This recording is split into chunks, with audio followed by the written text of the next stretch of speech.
ketika kita memandang Ramadan itu sebagai sebuah kesempatan, maka sayang kesempatan-kesempatan itu terlewatkan. Jadi nanti ada Pak, ada tuh di dalam sebuah buku, ada orang yang menyusun buku, agak menarik sedikit.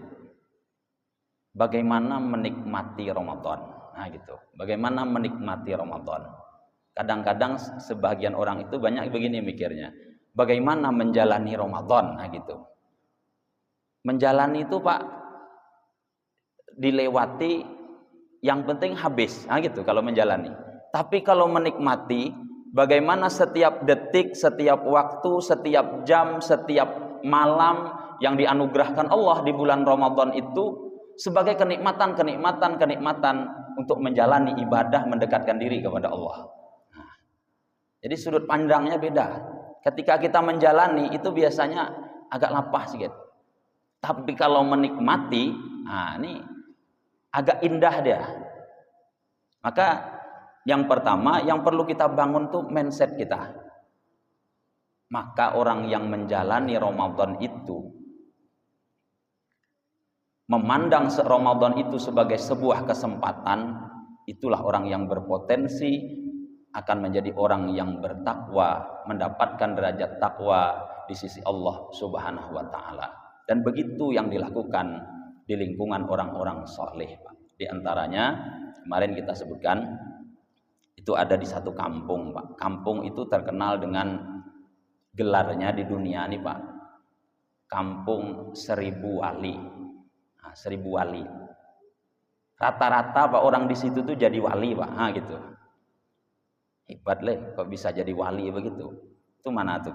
Itu di daerah Tarim, Hadramaut, daerah Yaman, di kampungnya Habib Umar itu Pak. Kita sering mendengar syair itu kan, ya Tarim ya Tarim, ya Tarim ya Tarim, syailillah syailillah syailillah syailillah. Tarim itu Pak, apa yang di sana itu luar biasa, dikehendaki oleh Allah Subhanahu wa taala.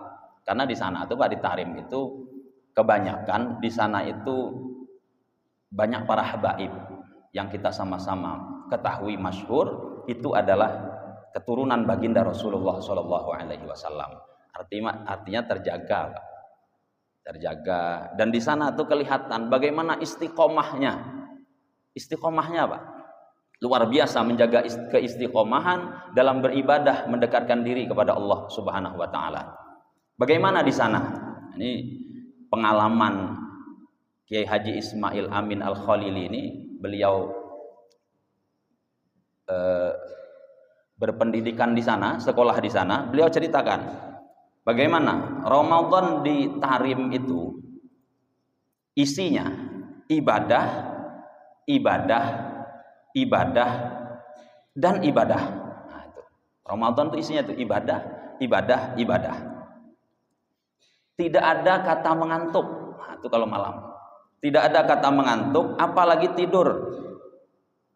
Jadi kan kalau malam kemuliaan itu Pak, kita kan sering mendengar kajian guru-guru kita. Kalau malam kemuliaan, contoh malam Nisfu Sa'ban, malam pertama di bulan Rajab, malam Lailatul Qadar, itu tuntunannya kalau bisa kita menghidupkan malamnya semalaman. Menghidupkan malamnya semalaman itu artinya kita berjaga dengan beribadah selama semalam suntuk. Pilihan pertama, itu pilihan yang terbaik. Cuma kada tahan kita nilai, itu kali kita kada tahan itu. Tapi Pak, kalau dibangun lingkungan yang seperti itu, jadi itu mau tuh. Lingkungan beribadahnya tuh dibangun, mau jadi. Kalau beribadah surangan, ngalih sikit. Yang kedua, pilihannya separuhnya, berarti kalau semalaman, setengah malam gunakan untuk ibadah di malam kemuliaan. Ramadan ini kan malam-malamnya mulia. Kada dapat semalaman kita, setengah malam jadilah. Yang habis-habisnya sudah, habis-habisnya sudah yang paling selemah-lemahnya, minimal sembahyang isya dan subuhnya berjamaah. Nah, itu dapat sudah fadilat malam kemuliaan tuh. Tapi itu paling lemah sudah Pak, paling lemah. Kita nih ambil paling lemah aja lah, kata Bapak lah. Nah, tapi orang-orang yang di sini mereka itu rata-rata jadi wali itu istiqomah semalaman diambilnya, ambil yang paling tinggi. Nah, standar yang paling tinggi. Bagaimana? Habis buka puasa di sana itu mereka langsung sholat maghrib, kemudian dilanjutkan dengan sholat ba'diyah maghrib. Itu diantara sholat sunnah muakkad yang baginda Rasulullah SAW tidak pernah meninggalkan selama hidupnya. Sudah sholat ba'diyah maghrib, sembahyang tasbih lagi 4 rakaat. Langsung sembahyang tasbih Pak. Kita mikirkan sayangnya lauk ikan bakar tadi belum makan lagi. Wajar jadi wali di sana. Setelah sholat tasbih baru asya, makan malam. Makan malam, makan sekedar memenuhi kebutuhan. Kemudian istirahat sejenak, istirahat menanti azan isya. Nah, setelah menanti azan isya, masuk waktu isya. Setelah selesai sholat isya, langsung tarawih. Begini mengaturnya rupanya Pak. Ini kita sedikit melihat bagaimana orang menghidupkan Ramadan. Kita kenapa kada dapat semuaan, sedikit barang kita dapat untuk kita terapkan dalam kehidupan kita. Nah, kemudian di Tarim ini kita bisa melaksanakan sembahyang tarawih sepuas-puasnya. Kita kada puas, gak usah puas kita, cuma puasnya cemana? 20 rakaat, kita 20. 40 rakaat. Nah, ada nih yang spesial. 40 rakaat bisa. 60 rakaat bisa.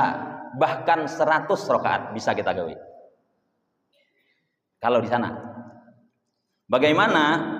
Meski tergolong kota kecil yang sederhana, Tarim itu memiliki ratusan masjid. Nah, masjid-masjid di sana itu mempunyai sistem tarawih estafet.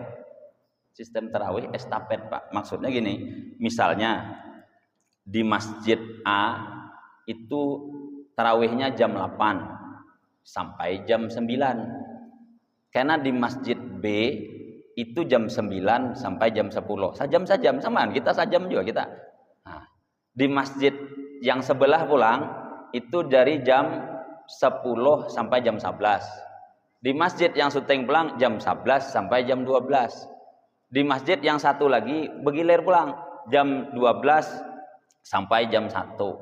Kami suah juga runding-runding Pak dengan kekawanan. Suah juga kami runding-runding dengan kekawanan. Di masjid yang lain tuh kita ulah sip ya, kita nak sembahyang tarawih ini. Kita ulah sip karena masjid kita sini jam seini, masjid kita sini jam seini, kayak apa kira-kira. Kita ancang. Anu statai aja ngalih mon ka itu aja. Masjid nang tedudi kasihan kada beurang lagi aja.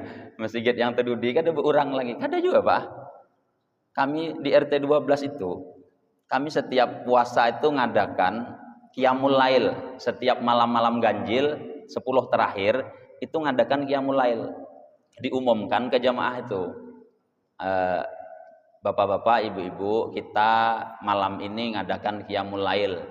Jam 2, karena jam 2 kumpul, jam tengah 3 mulai. Yang hendak datang silahkan datang. Jam tengah 3 subuh tuh Pak. Ternyata yang datang tuh penuh surau itu. Nah, yang penuh datang ke surau itu penuh, nah begitu. Ada juga Pak, kalau yang terakhir itu kada isi itu kada juga. Jadi begini kadang kita nih Pak, karena kondisi kita yang sudah nih begini. Bila tarawih kita nih, kita hendak lakas talah. Bila sudah talah, sudah bulikan. Kalau umpama kita kelapahan, imbah isya itu kada tertahan lagi mengantuk, atau hendak isya itu imbah berbuka kekanyangan mengantuk. guring umpamanya, bangun dari guring kita tuh Pak, kadingkat lagi kita sembahyang tarawih berjamaah. Mana dia lagi masjid wadah kita nih nang tarawih lagi di atas jam 9 tuh. Talahan dah orang. Dia lagi. Nah, tapi di sana begitu. Mungkin orang tidak sempat mengerjakan jam 8 tuh karena ada kerepotan segala macam, bisa ambil yang jam 10, bisa ambil yang jam 11. Dan itu memang tidak mengantuk. Karena bila sejam di sini berjalan pulang ke sana karena angin macam-macam dilihat di jalan itu sampai ngantuk. Karena mulai ngantuk lagi pindah masjid, hilang ngantuk. Wajar kalau semalaman itu bisa digunakan semaksimal mungkin. Nah, apalagi 10 hari terakhir itu melaksanakan sholat tarawih loncat-loncat dari satu masjid ke masjid lainnya. Nah, efeknya setiap malam Tarim itu selalu penuh hidup dengan suara-suara imam tarawih. Nah, apalagi kalau banyak hafiz Quran, imamnya sadap. Ada kami malam tadi lihat di Facebook itu orang nge-live jadi imamnya hafiz Quran Pak. Di daerah manakah malam tadi itu, Pulau Kijang kah manakah? Mantap Pak, sekalinya baca alif lam ra. Baca ayat kedua, sekalinya Allahu Akbar. 2 ayat juga rupanya. Ibadah itu ruku pulangnya. Sanggup juga Pak kita. Nah, setelah sholat tarawih diselingi pembagian kopi. Nah, itu setelah sembahyang tarawih tadi itu ada di sana budaya tuh diselingi pembagian kopi khas Tarim. Nah, kita makanya ada dia disiapkan kopi itu. Ada kopi teh, cuma mohon maaf wadahnya tuh cuma hanya tertukar 2, belum sawat nambah nukar. Makanya kurang, ada tambah lagi. Entah ibu-ibu sawat juga minum kopi malam tuh. Diminum itu sudah disiapkan. Kurang anin kena dulu, namun kurang nih. Ini kita coba Pak, kita coba. Ini kita hidupkan. Harus ya ada kita minimal adalah kita dapat mengamalkan di wadah kita nih supaya menarik kita Pak. Karena begitu Pak. Jadi kalau kita lihat tuh kan ada tuh di Medan kah di mana? Entah di mana nih, Medan kah mana leh? Itu Pak, orang tarawih yang hadir jamaahnya itu sampai 10.000 diperkirakan. Sampai lorong-lorong jalan tuh kada muat. Oh my leh. Wadah kita memenuhi sebiji masjid ngalih. Itu sampai di lorong-lorong di jalan-jalan tuh penuh orang ngalih lihat lalu. Jadi setelah ditelusuri Pak, rupanya jamaah tuh setelah sembahyang tarawih itu ada nang donaturnya. Nah, berbagi duit 50.000, 50.000, 50.000, 20.000. Rame orang sembahyang tarawih. Ya jadi kita kalau itu kan yang bagi yang berduit Pak. Wajar aja begitu kan? Artinya begitu membangun jamaah tuh begitu. Kita kada sanggup membayari 20.000, 50.000 tuh banyu teh barang sejawan. Itu membuka, manalah tahu suatu saat di antara kita nih ada yang Allah takdirkan sugih, ya amalkan gitu aja bagus lagi. Semarak sembahyang tarawih di Sungai Salak nih, wah sadap dah sembahyang tarawih di Sungai Salak nih aja dapat duit 50.000. Tapi perlu Pak, kita nih memang kadang membangun itu namanya membangun tradisi.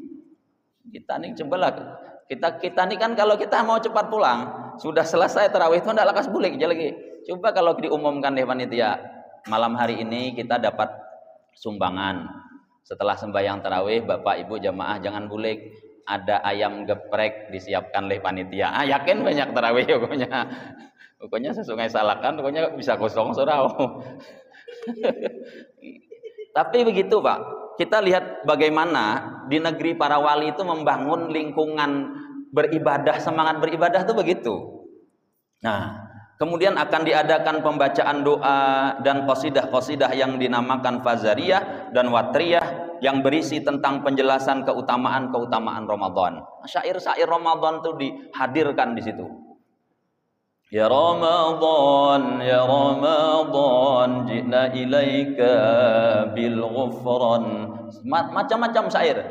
Ramadhanu tajalla wa batasama tubalil abdi idza gtanama arda maulahu bimaltazama tubalin nafsi bitaqwa. Macam-macam syair tentang keutamaan bulan suci Ramadan dihadirkan. Nah, kemudian sampai itu Pak, bagaimana sehabis sahur, sampai waktu sahur tuh. Kemudian sehabis sahur, sebagian masjid mengadakan witir berjamaah. Nah, melaksanakan sholat witir 8 rakaat hingga witir mereka lengkap menjadi 11 rakaat. Tadi sudah Bang tarawih, tadi 3. Ditambah lagi malam itu 8 lagi. Nah, jadi witirnya aja bisa malaman bisa 11 rakaat. Kita minimalis Pak, kita 3 rakaat paling minimalis.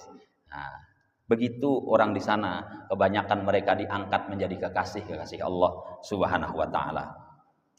Kemudian dan dilanjutkan lagi dengan wirid-wirid akhir malam sambil menanti azan subuh. Ada macam-macam, rotibul haddad, rotibul antos, wirid-wirid yang disusun oleh ulama-ulama. Nah, itu diamalkan di sana. Setelah sembahyang subuh, sampai subuh, ini subuh selesai kayak kita nih, jalanan di Tarim itu tampak ramai sekali, dipenuhi oleh kendaraan-kendaraan, motor, mobil yang berjalan menuju satu tempat tujuan. Kemana mereka? Ke Darul Mustafa. Tujuan mereka adalah menghadiri pengajian tafsir yang diadakan oleh Habib Umar bin Hafiz di Musola Ahlul Kisah di Darul Mustafa, selalu full jamaah di setiap subuh Ramadan. Menghidupkan majelis ilmu. Makanya kita Pak, kajian maghrib kita di bulan yang biasa lain itu kita alihkan ke subuh. Nah, kita mencontoh inilah diantaranya. Minimal kita dapat 1, melaksanakan ibadah sembahyang subuh berjamaah. Setelah subuh itu masih ada aktivitas menghidupkan majelis ilmu kita di bulan Ramadan ini kan. Man hadhara majlisal ilmi fi Ramadan, siapa yang hadir ke majelis ilmu di bulan suci Ramadan, kataballahu lahu bikulli qadamin ibadata sanatin. Allah akan beri balasan, Allah akan catat dengan 1 langkahnya itu dengan seperti beribadah setahun namanya. Itu keutamaannya luar biasa. Nah, kemudian apalagi matahari terbit, pengajian selesai. Berarti sampai waktu syuruk, kira-kira jam, kalau sekarang nih jam 6:10 atau lewat 15, kira-kira seperti itu, pengajian selesai. Nah, orang-orang beristirahat dan Tarim tampak sepi seperti kota mati sampai waktu zuhur tiba. Artinya karena malam itu full Pak beribadah, yakin subuhnya sudah tilir dah. Nah, istirahat di pagi itu, istirahat nanti sampai menjelang zuhur, membawa ke zuhur, baru kemudian mereka beraktivitas datang ke masjid-masjid mereka kembali untuk melaksanakan kewajiban dari Allah Subhanahu wa taala. Tapi kita ini kan kalau lingkungan kita tidak bisa Pak. Kalau pagi ini kita ada yang bekerja, ada yang segala macamnya beraktivitas, tapi minimal kita dapat gambaran. Begitulah kampung orang yang dicintai oleh Allah Subhanahu wa taala dalam menghidupkan bagaimana bulan suci Ramadan. Karena Ramadan itu dipandang sebagai sebuah kesempatan yang belum tentu datang. Di Ramadan akan datang. Kitanya yang